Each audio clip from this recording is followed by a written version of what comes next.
구본철입니다.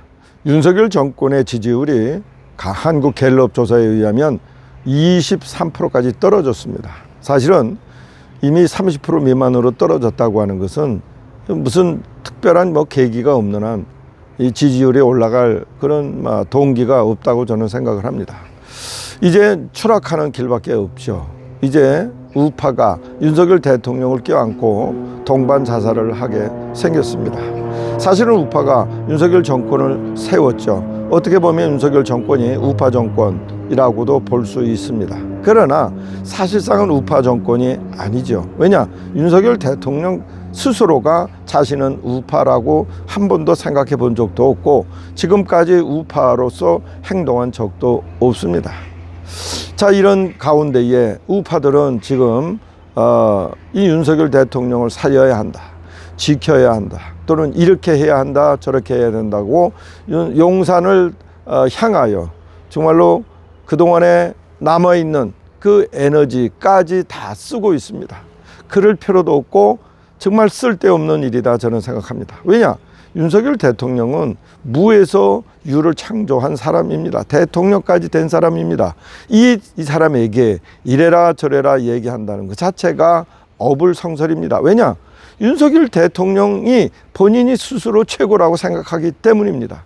따라서 대통령 윤석열에게 지금 충고나 또는 고언을 한다는 것 자체가 아무 쓸데가 없는 일이죠. 또 하나, 윤석열 대통령을 지켜야 한다고 지금도 태극기를 흔들며 목소리를 높이는 집단이 있습니다. 참으로 부질없는 집단이죠. 왜냐? 윤석열을 안고서 보수 진영, 또 나아가서 애국 진영이 망할 수는 없는 일 아니겠습니까? 망하는 일이죠. 그리고 윤석열 대통령 스스로가 내가 누구를 통하여 보호받는다는 그런 의식을 가진 사람이 아닙니다. 따라서 윤석열 대통령을 지켜줘야 된다고 얘기하는 그 자체가 윤석열 대통령 입장에서 보면 굉장히 우스워 보이는 것이죠. 그러니까 윤석열 대통령은 이번에 공천 과정이나 또 인재를 등용하는 차원에서 애국 보수 진영을 눈길을 주지 않는 이유가 그런 이유입니다. 심지어는 문재인 정권 때에도 감옥에 가지 않았던 그 애국 인사들이 지금 줄줄이 감옥에 가고 있습니다. 이 모든 일들이 무엇을 의미하겠습니까?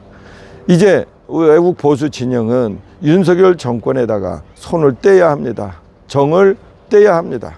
자, 그렇다면 그럼 윤석열 정권의 탄핵이나 또는 임기 중단을 해야 되느냐? 그렇지는 않지요. 왜냐하면은 사실 보수의 그 준비 기간이 필요합니다. 이제 윤석열 정권에 3년 남았습니다. 그렇다면 우리 보수가 애국 진영이 준비할 기간도 이제 길게는 3년이 남았다고 볼 수 있는 것이죠. 저 좌파 진영 또는 진보 진영이라고 해도 좋습니다. 이들은 하루속히 이번에 대선을 하게 되면 자기들이 다시 이길 수 있다고 생각을 하기 때문에 어떻게든지 이번에 윤석열 대통령을 정리를 하려고 노력할 겁니다. 안 하면 바보지요. 그렇다면 윤석열 대통령을 지켜야 된다고 보수 진영이 이야기하는 것보다도 윤석열 대통령 스스로 지키도록 해야 합니다. 만일 보수가 나서지 않는다면 절대로 임기 중단이나 탄핵이 되지 않기 때문이죠. 그렇다면 이 순간에 우리 보수가 해야 될 일은 무엇일까? 차기 정권을 창출하기 위한 이제 시작을 해야 되는 시점이다 저는 생각을 합니다. 윤석열 정권이 미 군정과 같이 과도 정권이라고 한다면 이제 보수가 제2의 건국을 해야 한다는 그런 정말로 심정, 그리고 이제 차기 대선을 성경에서 나오는 마지막 전쟁, 아마겟돈 전쟁이라고 생각해 본다면 지금 이렇게 한가하게 윤석열 대통령의 태도나 윤석열 대통령의 지지율에 목매어서 그를 향하여 우리가 철새처럼 목놓아 소리를 높여서 변화되기를 요청하는 것보다 우리 스스로 자생력을 가져가지고 진정한 보수 정권, 애국 정권에 쓸 수 있도록 그러한 노력이 필요한 시점이 아닌가 하는 생각을 합니다. 저도 이제부터 정말로 그동안에 의식이 있는 모든 사람들, 많은 사람들이 윤석열 정권의 희망을 접은 지 오래됩니다. 이분들을 모아서 이 나라가 진정으로 필요한 것이 무엇인지 다시 한번 생각해 보고 우리 후배들이 일할 수 있는 여건이 무엇인지 또 애국 진영이 일할 수 있는 여건이 무엇인지, 이 시점에서 무엇을 우리가 다시 어떤 깃발을 들고 애국 진영을 뭉치도록 해야 할지, 집결의 나팔수로서 어떠한 호각을 불어야 할지를 다시 한번 고민해 보도록 하겠습니다.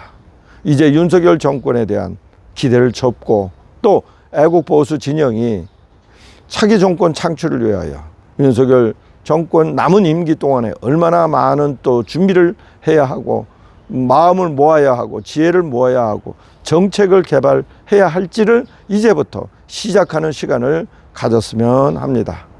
윤석열 정권은 과도 정권입니다. 감사합니다.